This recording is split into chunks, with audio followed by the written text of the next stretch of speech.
حضرت عثمان بن عفان رضی اللہ تعالیٰ عنہ یہ مسلمانوں کے تیسرے خلیفہ ہیں جن کو یہ اعزاز اللہ تعالیٰ نے نصیب فرمایا کہ خلیفۃ المسلمین کہا جاتا تھا، امیر المؤمنین کہا جاتا تھا ان کو۔ اللہ کے محبوب علیہ الصلوۃ والسلام کی دو بیٹیاں اللہ تعالیٰ نے ان کے نصیب کے اندر رکھی تھی، حضرت رقیہ رضی اللہ تعالیٰ عنہ اور حضرت ام کلثوم رضی اللہ تعالیٰ عنہ۔ دو بیٹیاں حضور کی ان کے عقد کے اندر آئی ہیں، اس لیے ان کو ذو النورین بھی کہا جاتا تھا۔ یہ ان کی شان ہے، یہ اللہ تعالیٰ نے اعزاز و اکرام دنیا کے اندر واحد عثمان بن عفان کو دیا گیا ہے۔ شرم و حیا کے بہت زیادہ پیکر تھے، بہت زیادہ۔ حضرت عائشہ کی روایت آتی ہے کہ حضور علیہ الصلوۃ والسلام گھر کے اندر تشریف فرما تھے تو دروازے پر ابو بکر صدیق نے اجازت مانگی، تو ابو بکر صدیق آتے ہیں، پھر حضرت عمر نے اجازت مانگی، آپ علیہ الصلوۃ والسلام اسی حالت میں لیٹے رہے، عمر کو بھی آپ نے اجازت فرما دی۔ اس کے بعد حضرت عثمان بن عفان آتے ہیں تو انہوں نے حضور سے اجازت مانگی، تو آپ علیہ الصلوۃ والسلام نے اجازت دینے سے پہلے اپنے آپ کو درست فرمایا اور ٹھیک ہو کر بیٹھ گئے اور اپنے کپڑوں کو بھی درست فرما لیا۔ تو حضرت عثمان غنی آتے ہیں، حضور سے بات کر کے چلے جاتے ہیں، تو حضرت عائشہ جو ہے رضی اللہ تعالیٰ عنہ وہ یہ سارا منظر دیکھتی ہیں اور عرض کرتی کہ حضور ابو بکر اور عمر کے آنے پر تو آپ اٹھ کر نہیں بیٹھے، عثمان کے آنے پر کیوں بیٹھے ہوئے؟ تو اللہ کے محبوب علیہ السلام نے فرمایا کہ عائشہ عثمان بڑی حیا والے ہیں، بہت زیادہ حیا رکھتے ہیں، اور میں پھر اس بندے سے کیوں نہ حیا کروں جس سے آسمان کے فرشتے بھی حیا کرتے ہیں۔ اتنے یہ حیا والے انسان تھے۔ حضرت عثمان بن عفان رضی اللہ تعالیٰ عنہ ایک دفعہ حضور کے ساتھ جبل احد پہاڑ پر جا رہے ہوتے ہیں، حضور کے ساتھ ابو بکر صدیق بھی ہوتے ہیں، عمر بھی ہوتے ہیں، عثمان بھی ہوتے ہیں۔ تو اللہ کے محبوب علیہ الصلوۃ والسلام جو ہے وہ پہاڑ پر چڑھ رہے ہوتے ہیں تو پہاڑ حرکت کرنا شروع کر دیتا ہے، تو اللہ کے محبوب علیہ الصلوۃ والسلام فرماتے ہیں کہ احد پہاڑ رک جا، اس لیے کہ تیرے اوپر ایک نبی چل رہا ہے، ایک صدیق چل رہا ہے، اور دو شہید تیرے اوپر چل رہے ہیں۔ یعنی اللہ کے محبوب علیہ الصلوۃ والسلام نے اشارہ کر دیا عمر کی طرف بھی اور عثمان کی طرف بھی کہ یہ شہید ہوں گے دنیا کے اندر۔ اس لیے اللہ کے محبوب علیہ الصلوۃ والسلام، حضرت عائشہ فرماتی ہے کہ حضور علیہ الصلوۃ والسلام نے فرمایا مجھ سے کہ میرے صحابی کو بلا کے لاؤ۔ عائشہ فرماتی ہے کہ میں نے کہا حضور ابو بکر صدیق کو بلاؤں؟ آپ نے فرمایا نہیں۔ عرض کی عمر کو بلاؤں؟ آپ نے فرمایا نہیں۔ میں نے عرض کی کہ عثمان بن عفان کو بلاؤں؟ تو حضور نے فرمایا ہاں عثمان کو بلاؤ۔ تو فرماتی ہے کہ میں نے عثمان بن عفان کو حضور کی بارگاہ میں بلایا تو اللہ کے محبوب علیہ الصلوۃ والسلام نے ان سے سرگوشی فرمائی، اور سرگوشی فرماتے ہوئے جب آپ علیہ السلام ان کے کان میں کچھ بات فرما رہے تھے ارشاد، تو فرماتی ہے کہ حضرت عثمان کی رنگت بدلنا شروع ہوگی، رنگ بدل رہے تھے ان کے، یعنی جیسے بندہ کوئی پریشانی کے عالم میں ہو جاتا ہے۔ اور بعض روایات میں آتا ہے، بعض راوی جو ہے وہ یقین ہے کہ اس سے وہی آپ علیہ الصلوۃ والسلام نے اشارہ دیا کہ عثمان تمہارے اوپر بہت بڑی مصیبت اور پریشانی آئے گی، اسی طرح کا آپ علیہ الصلوۃ والسلام نے اشارہ فرمایا۔ حضرت عثمان بن عفان کو ذو النورین کہا جاتا ہے، جو کہ حضور کی دو بیٹیاں ان کے پاس تھی۔ اور حضرت علی المرتضیٰ کا ایک قول مجھے یاد آ گیا، وہ فرماتے ہیں کہ عثمان بن عفان رضی اللہ تعالیٰ عنہ جو ہے نا وہ ایسے اللہ کے محبوب بندے ہیں کہ دنیا کے اندر تو ان کو ذو النورین کہا جاتا ہے، ملأ الاعلیٰ والے، ملأ اعلیٰ والے بھی ان کو ذو النورین کے نام سے یاد کرتے ہیں۔ یہ حضرت علی المرتضیٰ رضی اللہ تعالیٰ عنہ کا فرمان ہے ان کے بارے کے اندر۔ حضرت عمر رضی اللہ تعالیٰ نے جب دنیا سے جانے لگے نا تو آپ نے 6 بندوں کا نام لیا اور آپ نے فرمایا کہ ان 6 بندوں میں سے جس کو بھی چاہو آپ نا اپنا امیر اور خلیفہ مقرر کر لینا۔ ان میں ایک نام حضرت عثمان بن عفان رضی اللہ تعالیٰ عنہ کا بھی تھا۔ حضرت عثمان بن عفان کی جو نانی ہے نا بیضہ ان کا نام ہے، ان کو ام حکیم بھی کہا جاتا ہے، یہ نبی کریم علیہ الصلوۃ والسلام کی پھوپھی ذات ہے، پھوپھی ہیں۔ یعنی یہ رشتہ بھی اللہ کے محبوب علیہ الصلوۃ والسلام کے ساتھ حضرت عثمان بن عفان کو ملا ہے۔ بلکہ ایک حدیث میں آتا ہے کہ اللہ کے محبوب علیہ الصلوۃ والسلام نے فرمایا کہ میں نے اللہ کی بارگاہ میں یہ درخواست فرمائی ہے، عرض کی ہے کہ یا باری تعالیٰ میرے سسرالی رشتہ داروں میں اور دمادی رشتہ داروں میں جو لوگ ہوں گے یا اللہ ان کو جہنم کے اندر آپ داخل نہ فرمائیے گا۔ تو دمادی کا بلکہ دوہری دمادی کا رشتہ جو ہے وہ حضرت عثمان بن عفان رضی اللہ تعالیٰ عنہ کو نصیب ہے۔ ایک موقع پر حضرت عثمان بن عفان سے حضور نے فرمایا کہ عثمان، اللہ تبارک و تعالیٰ تمہیں ایک چادر پہنائیں گے اور لوگ تمہاری چادر کو اتارنا چاہیں گے تو تم نے اس چادر کو نہیں اتارنا، یعنی اشارہ فرما دیا آپ نے خلافت کی طرف، یعنی خلافت کی چادر ملے گی۔ اور ظاہری بات ہے آخر وقت تک وہ آپ کی خلافت کے مخالف رہے، لوگ باغی اور بلوی جو تھے وہ آپ کی مخالفت کرتے رہے، لیکن آپ نے صبر بھی کیا اور اپنی خلافت کو بچا کے بھی رکھا حضور کی حدیث کی بنیاد پر۔ 18 ذی الحج کو حضرت عثمان غنی کی شہادت ہوئی ہے۔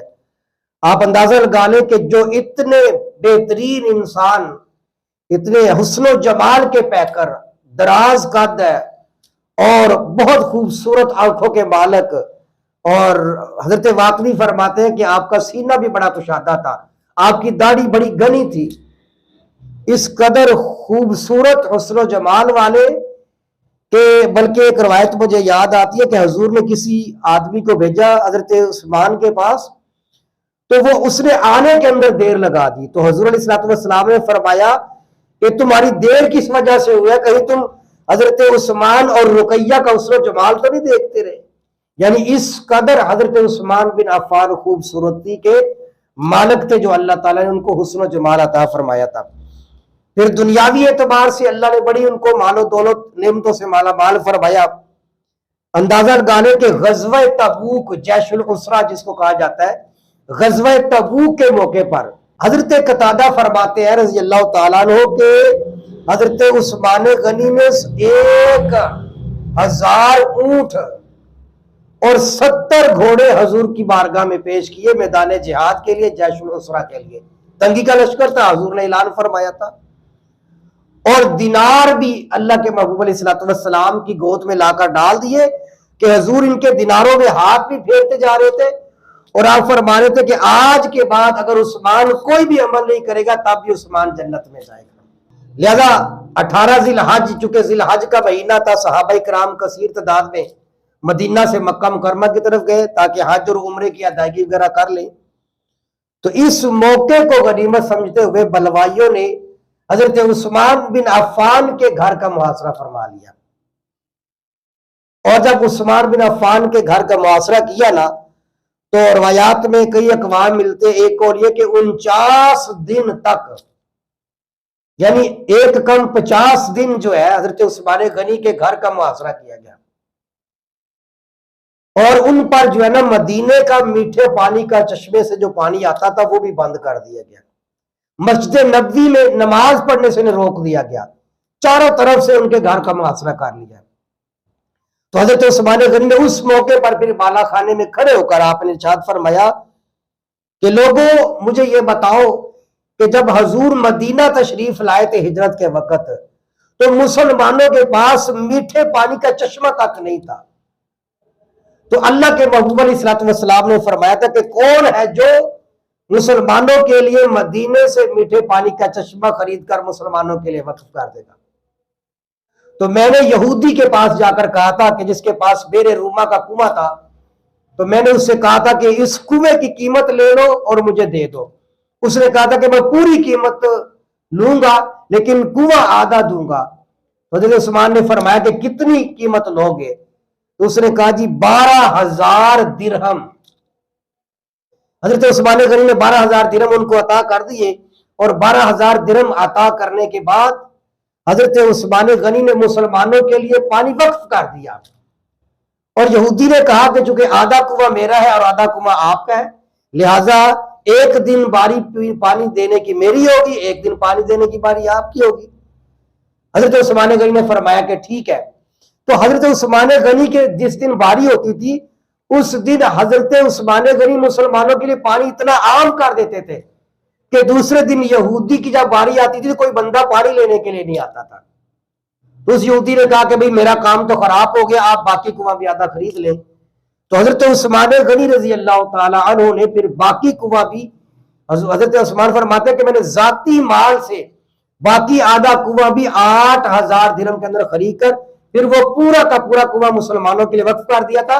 اور اللہ کے نبی نے فرمایا تھا کہ جو بندہ یہ چشمہ خرید کر مسلمانوں کے لیے وقف کر دے گا، اللہ تبارک و تعالیٰ اس کے لیے جنت میں ایک چشمہ ان کے لیے لگا دیں گے.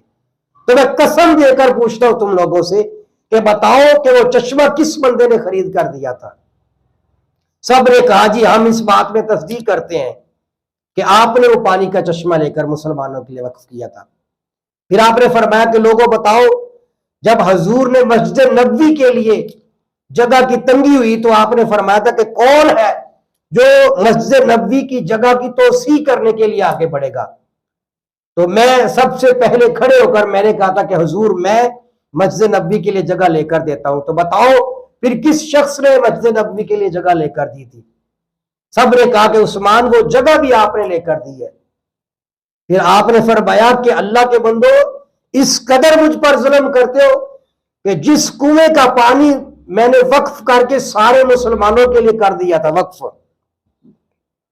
آج اسی کنویں سے عثمان کو پانی نہیں پلایا جا رہا. جس مسجد نبوی کے اندر پورے مدینہ والوں کو نماز پڑھنے کی اجازت ہے، آج عثمان بن عفان کو اس مسجد میں نماز پڑھنے کی اجازت نہیں دے رہے. لیکن ان ظالموں نے ایک نہیں سنی، حضرت عثمان غنی کے در پہ پڑے رہے. یہاں تک کہ حضرت حسن اور حسین کے بارے میں آتا ہے کہ وہ بھی آپ کے پہرہ داری کے لیے آپ کے دروازے پر آیا کرتے تھے تاکہ عثمان غنی کو بھی قتل نہ کر دیں. 49 دن کا محاصرہ کر لیا، پانی بھی بند کر دیا، اور پھر جو ہے نا آپ کے چاروں طرف سے آپ کے گھر کو گھیر لیا. اور ایک بدبخت آدمی جو ہے وہ اندر جاتا ہے پچھلی طرف سے، دیواروں کو پھلانگ کر اوپر چلے جاتا ہے اور جا کر حضرت عثمان غنی کے اوپر خنجر سے وار کر دیتا ہے.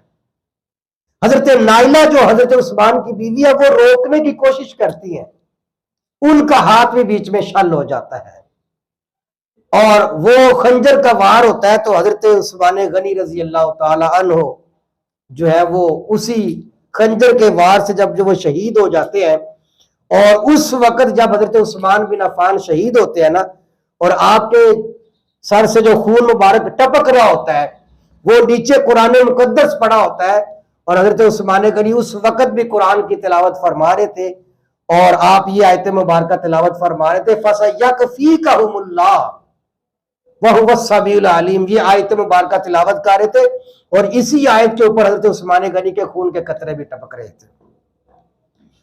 ان بندوں میں سے ایک بندہ جو حملہ آوروں کے ساتھ شامل تھا نا، اس نے جب دیکھا نا کہ بھی حضرت عثمان کے اوپر حملہ ہو گیا، وہ بھاگ کر مسجد نبوی کے اندر چلا جاتا ہے.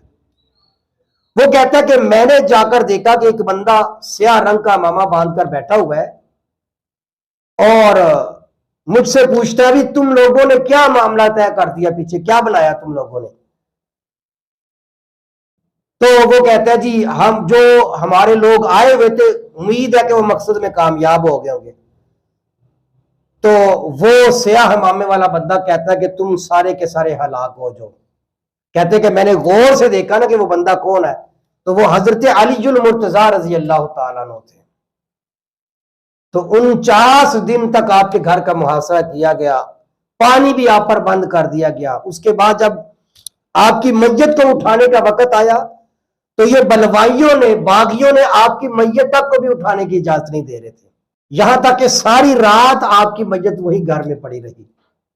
پھر صبح کے وقت جو ہے وہ چند لوگوں نے ہمت کر کے اور اپنے آپ کو آگے بڑھا کر پیش کیا، آپ کی میت کو اٹھایا اور آپ کی جو ہے وہ ایک جگہ پر آپ کو لا کر آپ کی قبر بنائی جا رہی تھی. اور بعض روایات میں آتا ہے کہ کسی اور کی قبر تھی، وہیں پر آپ کی تدفین کر دی. بعض روایت میں آتا ہے کہ جس جگہ پر آپ کی تدفین ہوئی ہے وہ حضرت عثمان غنی نے خرید کر جنت البقیع کے اندر وقف کر دی تھی، جو بعد میں جنت البقیع کے اندر ہی شامل ہو گئی تھی. وہاں پر حضرت عثمان بن عفان رضی اللہ تعالی عنہ کا تدفین کر دی گئی. اور آپ اندازہ لگائیں کہ کس قدر ان پر ظلم و ستم کیا گیا. کہ ان کے جنازے کے اندر بھی کسی کو شامل نہیں ہونے دیا جا رہا تھا. 5 یا 6 آدمی نے جو ہے نا ان کے جنازہ پڑھا، اور حضرت غالباً ایک قول کے مطابق حضرت جبیر بن مطعم رضی اللہ تعالیٰ نے آپ کا جنازہ پڑھایا، اور عین جنازے کے وقت آپ کی دونوں بیویاں حضرت نائلہ بھی اور ام البنین بھی جنازے کے وقت آپ تھی، یا 5 سے 6 آدمی اور تھے، اور آپ کی ایک بیٹی تھی عائشہ، وہ اس وقت رو رہی تھی. تو ان 5-6 آدمیوں سے ایک نے نا ان کو تھوڑا ڈانٹا کہ بیٹا رونے کی ضرورت نہیں ہے، بلوائیوں کو پتہ بھی نہ چلنے دے، تاکہ ہم آپ کے والد کی جو ہے نا وہ تدفین اچھے طریقے سے کر رہے ہیں. اس طریقے سے جو ہے نا وہ عثمان بن عفان رضی اللہ تعالیٰ عنہ کو ظلم و ستم کے ساتھ جو ہے وہ شہید کر دیا گیا. اور آپ اندازہ لگائیں کہ حضرت علی المرتضیٰ، حضرت عائشہ صدیقہ، یہ وہ شخصیات ہے کہ جو حضرت عثمان بن عفان کے بارے میں بڑے خوبصورت خیالات رکھا کرتے تھے. حضرت علی فرماتے تھے کہ جو بندہ عثمان بن عفان کے دین کے اندر کوئی شک کرے، کوئی ان پر عیب لگائے، تو وہ سمجھ لے کہ وہ خود اپنے دین سے نکل جا چکا ہے. تو عثمان بن عفان کی شہادت 18 ذی الحج کو ہوئی ہے. دعا کریں کہ اللہ تبارک و تعالیٰ ہم سب کو ان کے نقش قدم پر چلنے کی توفیق عطا فرمائے.